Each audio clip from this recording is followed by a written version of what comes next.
welcome aboard. I'm Keisha, your flight attendant. And I'm Mark, I'm your pilot. And together we're your favorite aviation couple and host of Flight Decks and Jump Seats. A podcast that doubles as your passport to the world of aviation and travel from the lens of a couple who share a passion for flying. With over 10 years combined, we'll share stories, insights, and our passion for all things aviation. From chasing waterfalls in Costa Rica to petting tigers in Thailand. We'll take you on a vicarious voyage. Don't trip. We still got you covered on travel tips, and we'll answer all your aviation-related questions. So fasten your seatbelts as you immerse yourself in our world of aviation. So, prepare for departure. We've been cleared for takeoff for a journey with flight decks and jump seats. Can you hear me? I can hear you. Okay. Ooh, this is a real podcast. Y'all got money. Professional out here. Right. All right, cool. All right. Welcome back, guys. Another episode of Flight Decks and Jump Seats.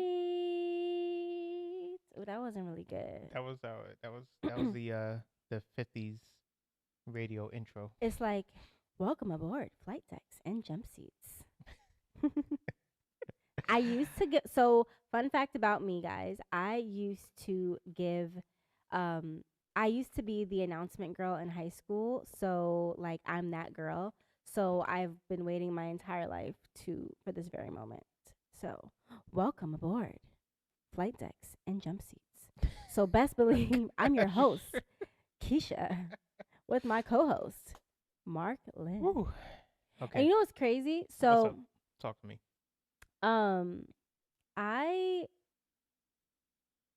Best believe when I became a flight attendant and I had to make my first safety announcement, which fun fact also, I was that flight attendant that was go in, all in or go home kind of girl. So my very first trip out of training was position number 1 purser from JFK to Chicago, which if you know, you know.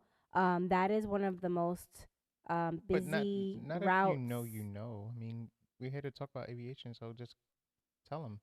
That's what I was going to say. Oh, okay. I'm sorry. Okay, guys, welcome back to Flight Decks and Jump Seats. I'm your host, Keisha. Wait, what are you doing here?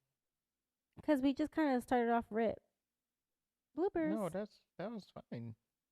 I was just saying, you said, oh, person number 1, if you know, you know. And I was getting into it. Oh. Okay. Okay. Basically, when I first finished, so when I was in flight attendant training, they like scare the life out of you and make you feel like working first class is like super terrifying. And I was like, I'm just going to go for it. And I did. So I'm like, I might as well figure it out and just jump right in anyway, because I'm going to have to eventually work first class. So why not just do it and get it over with? Everyone else was like, oh my God, I'm so scared.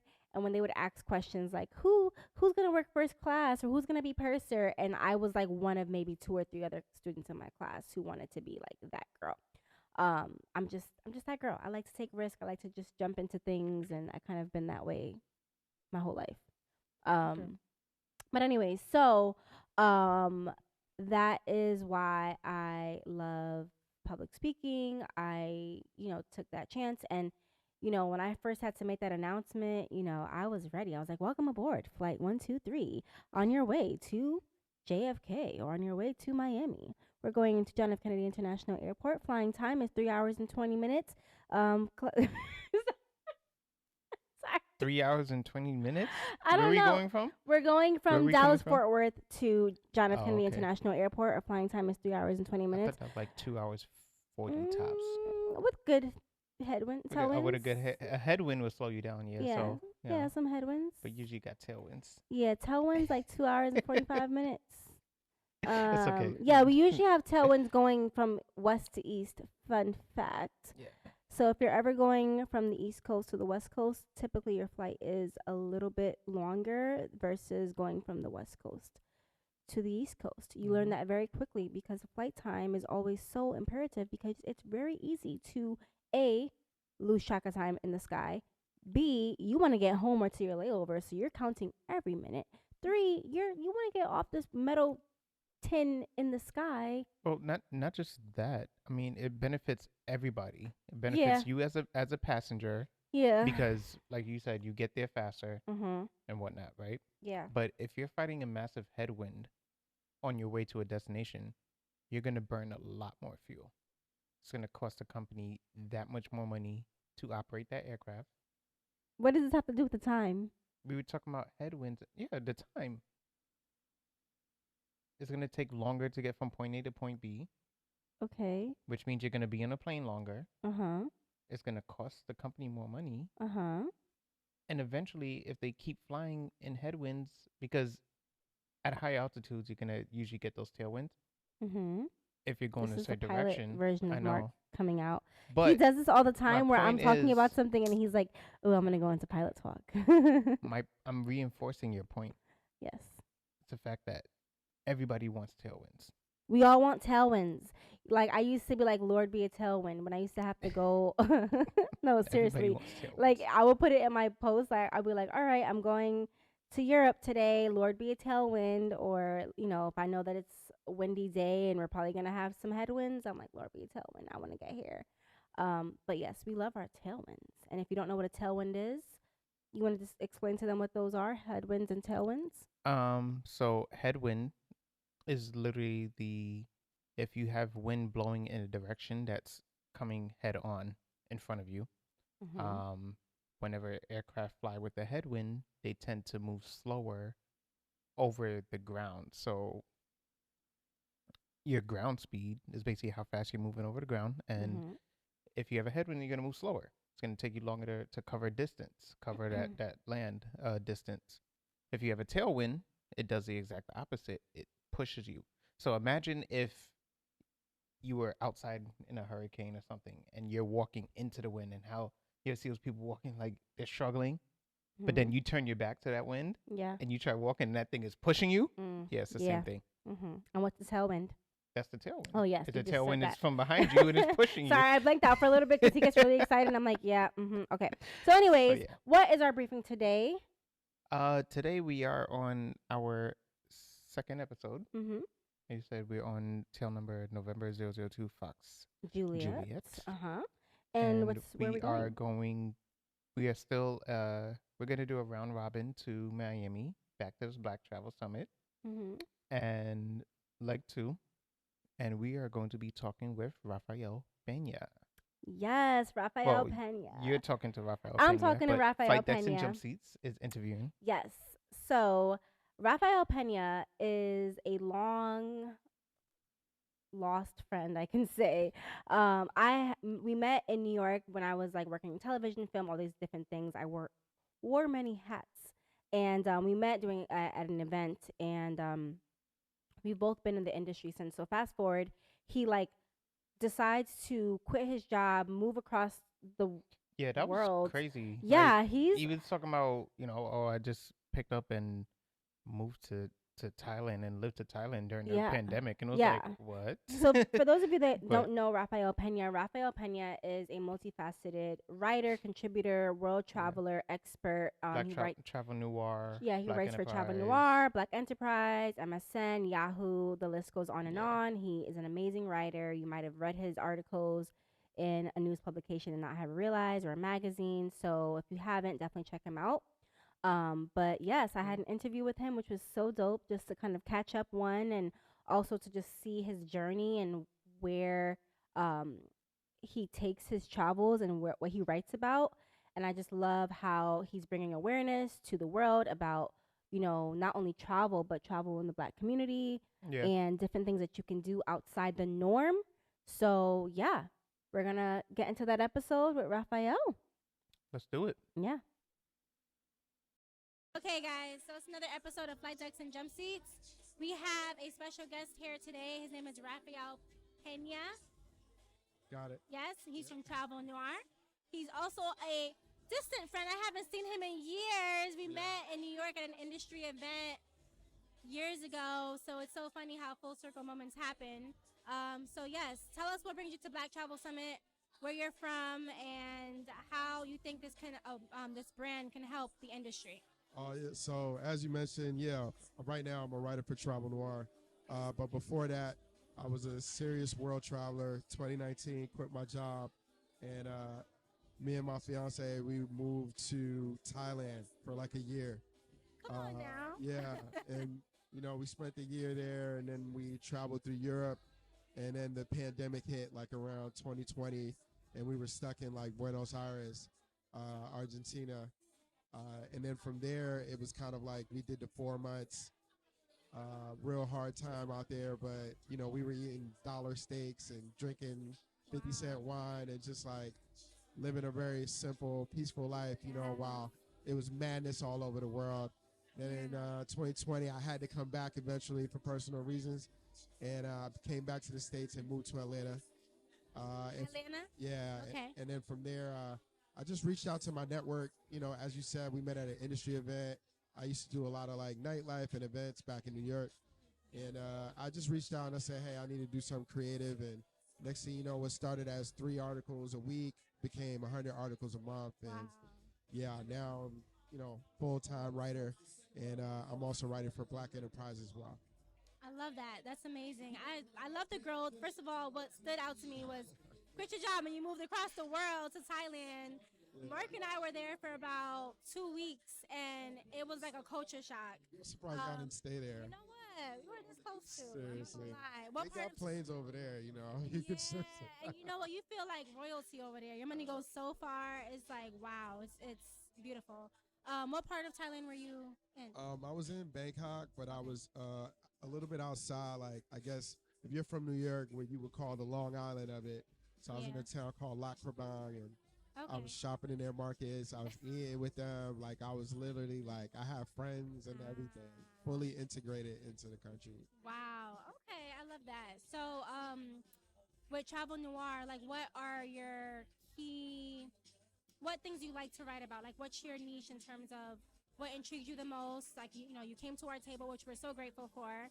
What intrigues you the most about writing now? Like, from traveling the world with your fiance to now being able to share your experiences. Like, what's your yeah, actually, like, the first year writing, I was able to share my experiences and all the things that I've done, that I've seen, and how to make it easier for the readers to travel to these places. Okay. And now I'm at a space where, like, I like writing about brands like yours, more Black-owned companies that are in the travel space. Okay. Because it'll benefit all of us. You know what I'm saying? So if I'm able to push these companies, through my outlet, what I mean, it kind of it all helps each other out in the long run. So that's what I like to do. I like to write about people of color just making shit happen. You know what I'm saying? And then, of course, I have the stories of, like, places that nobody has ever heard of, or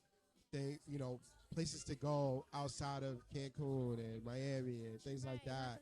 Yeah, like my whole premise is to show the culture something else. You know what I'm saying? So before you spend that $1,000, at the club, like where you met me at,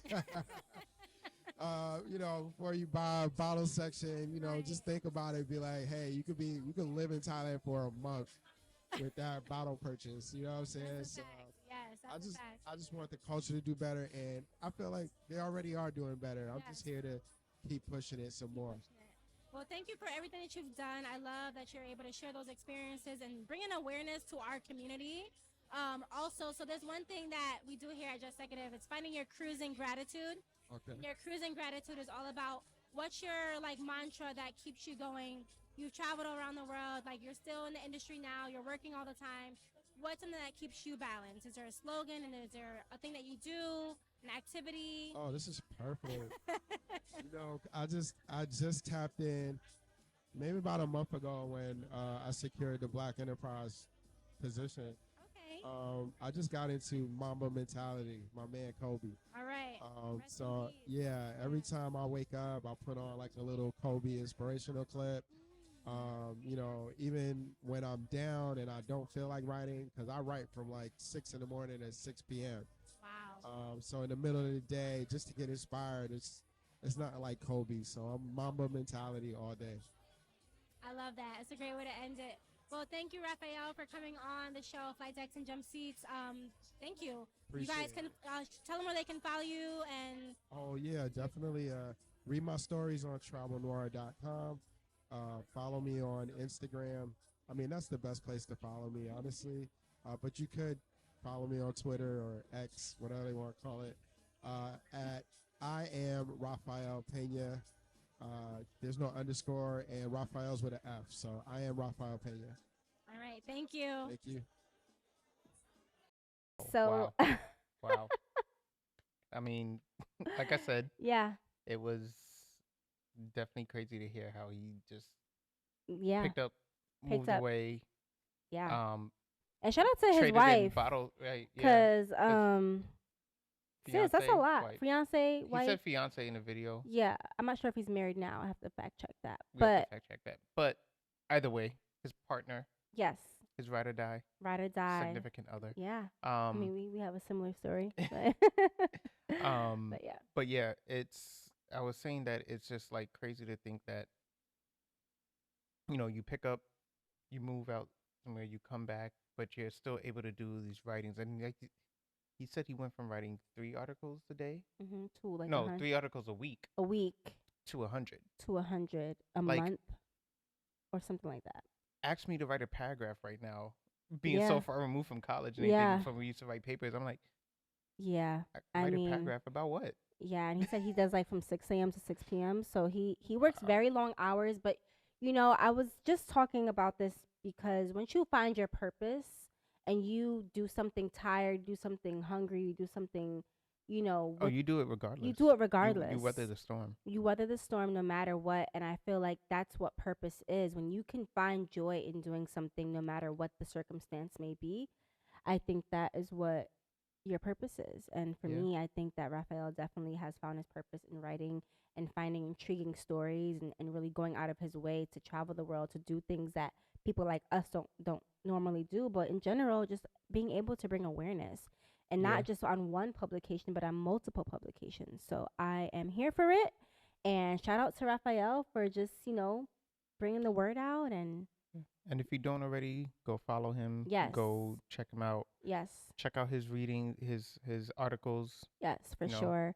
I've learned a lot from his articles as well, so I'm excited to see what else is in store. We're gonna link all of his information in the show notes, and yeah, that was great. But one thing I also enjoyed listening to is people talking about their cruising gratitude. And with him, his cruising gratitude was about his Mamba mentality. Mamba. Rest in peace to Kobe Bryant. You know, I remember the day. I remember where I was when that tragic news hit the world. And, you know, he's been such an influence to so many generations.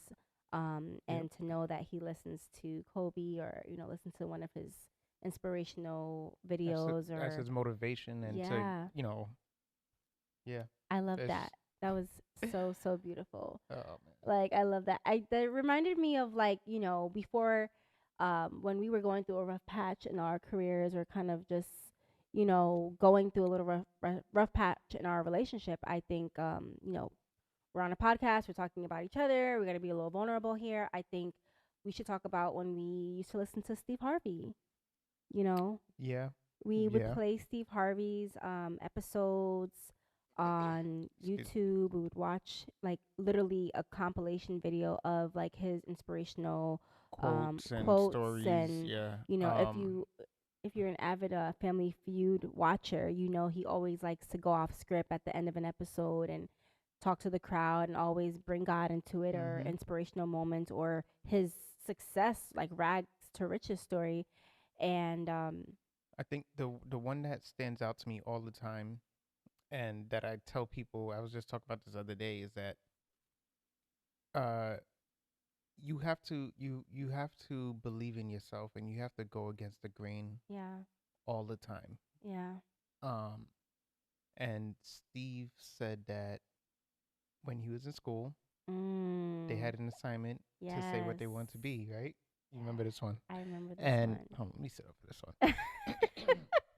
Yes. And he got in front of the class. I think he said he used to have a stutter. Yes. Right. Which, fun fact, I had a lisp, so that's So he used to have a stutter, and he got up in front of the class and told everybody that he wants to be on TV. Mm-hmm. And they laughed at him. They said, down to the teacher, like not even the Mhm. students. The teacher was like, "Steve, what makes you think you're gonna be on TV?" Mhm. And he, went home disappointed. Teacher called the mom. After he showed the mom the letter that he wrote, or the class assignment that he wrote, Mhm. and even his mom was like, you know, Steve, you can't be filling your head. Basically, you can't be filling your head with these nonsense. Mhm. You're not gonna be on TV. Mhm. And his dad got home. She said, "Wait till your father gets home." Dad gets home, tells the dad. Steve goes. He goes to Steve's room and he tells Steve, "Do me a favor, take that letter, put it right there up on your wall. I want you to look at that letter every day, right?" Mhm. Fast forward, Steve Harvey, household name. Everybody knows him. Every year for Christmas, what does he do? He sends that same teacher to brand new TV Every single every year. single year. Yeah. To, she doesn't know what to do with them, Yeah. and he sent it to her because he wants her to be able to watch him on TV. You know, and it's just like Yeah. it's like you Yeah. push through. Yeah. You go against the grain despite all the naysayers, despite Mhm. what they all say, Yeah. and you keep working towards your dream and your passion. Yes. Um, 1000%. And yeah, I love that. So to hear him listen to Kobe is so beautiful that one, he's honoring his legacy, but also knowing that like his journey and his story inspires him to write and do what he loves and his passion. And yeah, listening to Steve Harvey's stories like definitely got yeah, us through some rough definitely. patches and inspired us a lot. Um, yeah, and it's funny that you mentioned that he had a stutter because I definitely had a lisp growing up. Mm-hmm. And I remember getting teased from it, from teachers, from classmates, people at my church, like everyone, even my family members would make fun of me. And it was something I was very insecure about because I always wanted to be that person who spoke up, who I was that girl in the group project that wanted to do the presentation. I was that student who wanted to be the first in line or be the first to raise my hand and ask a question or answer the question. And so having that lisp made me feel very insecure. But my mom took her time with me, and my mother has been a teacher pretty much the majority of her career. And she taught me how to speak. Literally, would spend time with me and say, "You put your tongue behind your teeth and you speak like this." And I used to literally like walk around talking Practicing like this. Even if I looked funny, I had to like intentionally train my mouth your muscle to memory my to muscles, yeah. yeah, to not stick like tongue out. And so and it's funny because fast forward, I get to college. No, I get to my junior year of high school and I take AP Spanish. And my Spanish teacher is from Madrid where they speak like this. Spain and And they say España from Barcelona. it's And like I was like, my intentional, entire life, I intentional. like have been avoiding speaking like this, and you guys intentionally speak like this. This is like the native language of Spain. So I was like, wow, here I am getting teased about it, and people literally speak like this because it's their native language. Yeah, So should have just moved to Spain, I should have just moved to Spain. I would have been but then we bilingual wouldn't and have all. bet. You never know. You never Yeah, know. you're right. You never know. But I'm gonna go if we wouldn't have bet. So I'm But glad you didn't move to Spain. anyways, just it just goes to show that for a young girl who grew up with the lisp and got teased about having that speech impediment, went on to be the announcement girl, went on to have a radio show, went on to work at major news publications, having so many opportunities to speak live and interview people and Yeah. work in television and film. And it's crazy to think that I was that girl. Yep. So, yeah, that's it's beautiful. So, that's my cruising gratitude. I'll say Shout that. outs to you. Thank you. Thank you. Um. Yeah. Yeah. Yeah, I would say my cruising gratitude for this time around would be.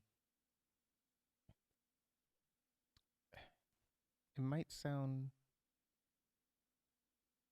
not malicious. Might sound facetious, maybe. Mm. But being able to prove people wrong. Ooh, I love it.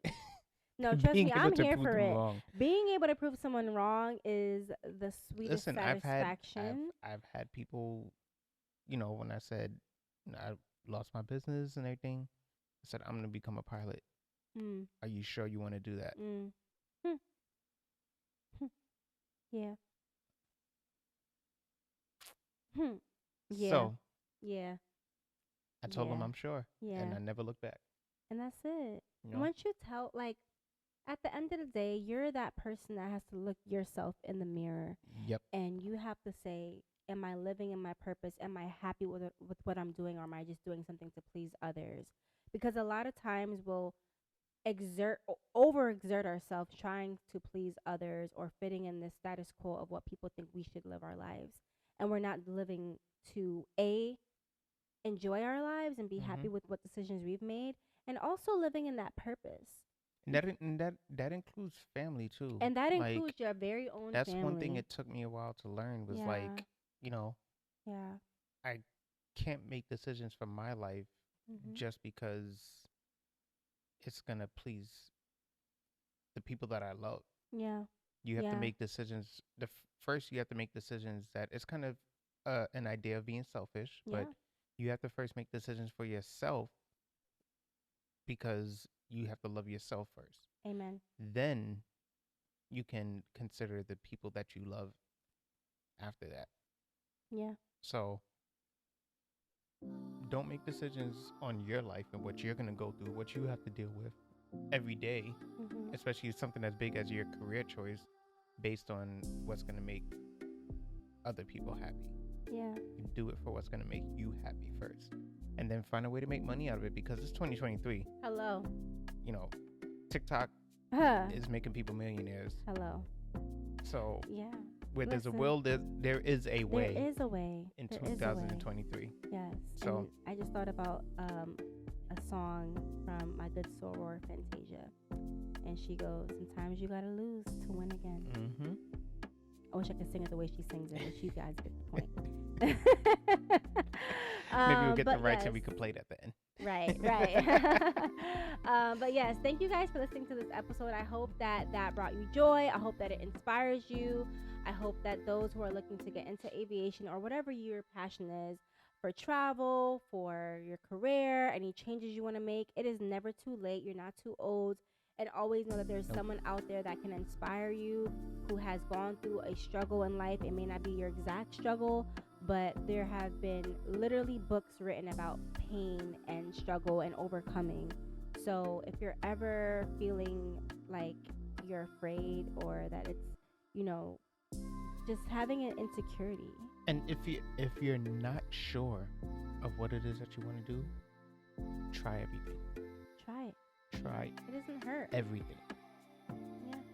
I mean, unless it's obviously designed to hurt you. Then Well, don't yes. try Don't it. try everything But- that you know.